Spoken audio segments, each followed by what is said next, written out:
Welcome back to Forza Horizon 4, guys. Today, we're checking out the brand new Forza Horizon 4 Update 36. It includes 3 brand new cars, 1 not so great piece of information for us as well. Today, we've got some brand new news about the next Forza Motorsport game. So sit back and relax, this is gonna be a cool one. However, real quick before we do jump into these brand new cars, I did want to remind you that next month in June is E3 2021, which is where Xbox announces their brand new games and updates for their existing games. And if rumors are to be true, we'll be hearing about Forza Horizon 5 next month at E3. Obviously, Forza Horizon 5 is unconfirmed right now, but if there is any news at E3 2021, I'll have some videos up here for you guys right away covering the Forza Horizon 5 car list, release date, location, and so on. So if you want to stay up to date, make sure you subscribe so you don't miss it. It's also worth noting, as soon as these brand new cars get added into Forza Horizon 4, I'll also be covering those here on the channel, showcasing what they're like to drive, the upgrades, the customization, how you unlock them, and so on. So as well, if you don't want to miss those, make sure you subscribe to the channel. Without further ado though, let's jump into these 3 brand new cars for Forza Horizon 4. And let's start it off with this thing. The Mazda RX-3 that you can unlock by completing 50% in the summer. You might actually remember this thing from a bunch of previous Forza games, mainly the Motorsport ones. It was in Forza 5, 6, and 7, as well as Forza Horizon 1. For those of you who don't know, the Mazda RX-3 is a super deceiving little car. It might only have 110 horsepower and 100 foot-pounds of torque, but it only weighs 2,000 pounds and it has an awesome little rotary engine. The Mazda RX-3 is actually the reason and the car that popularized the rotary engine and is why it's so popular, was so popular in Mazda's lineup for so long. If it wasn't for this car, the RX-7 would not have been as famous as it was. The 787B, kiss that goodbye. And the Mazda RX-8, that would have probably never existed whatsoever. I'm really hoping, though, in Forza Horizon 4, they have some good customization for this thing.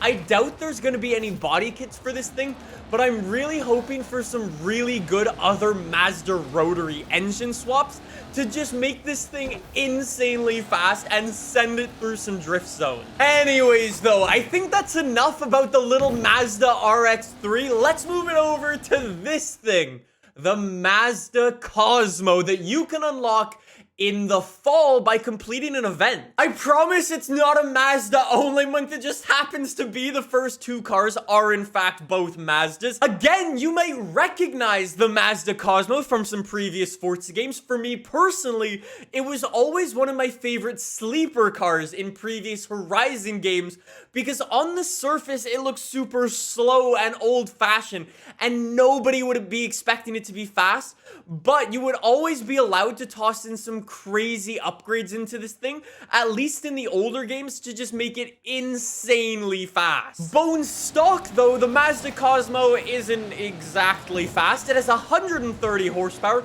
weighs 2,100 pounds, and again, has an awesome rotary engine. And let's just say, in real life, this thing wasn't as popular as the Mazda RX-3. Over the entire lifespan of the Mazda Cosmo, they sold 1,500 of them in total around the entire world. Fun fact, actually, 10 of them actually made it over to America, where 9 of them either broke down, got crashed into, or left the country altogether. Only 1 of them actually remains, and it's owned by the one and only Jay Leno. Anyways, though, should be a super, super cool car. I love this thing. Seriously, when it comes out in this game, should be super fast. At least that's what I'm crossing fingers for. Let's move it on to the 3rd and final car. This is the 2018 Celine S1 that you can unlock by achieving 50% in the spring. Now, side note, I don't actually know if this car is pronounced the Celine or the Saline S1. I've never actually known, so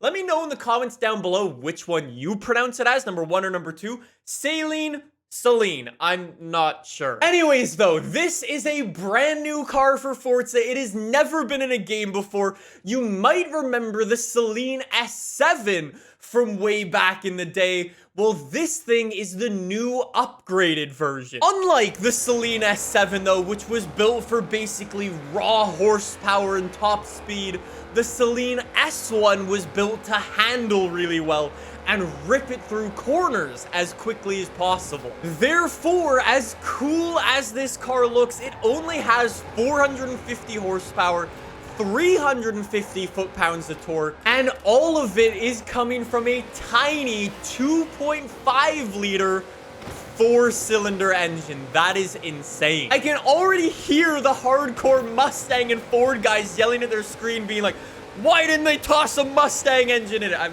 don't know. Anyways though, it's not actually slow because it's super lightweight, 2,600 pounds. Can do 0 to 60 in like 3.5 seconds, so it's pretty quick. In terms of Forza Horizon 4 though, I am crossing fingers that we're gonna be able to toss the big Celine S7 engine into this thing. That would be awesome. Or the S5S Raptor engine into this thing as well. That would be so cool. So there you go. Those are the 3 brand new cars for Forza Horizon 4 Update 36. However, that's not all that's been going on behind the scenes.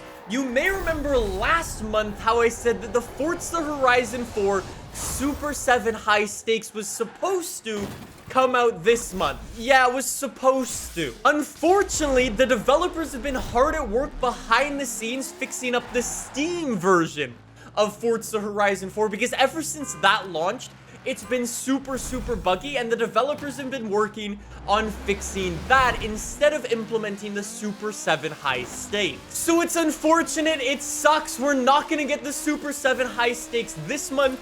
Maybe it'll be an update 37. Maybe we'll see it at E3 2021.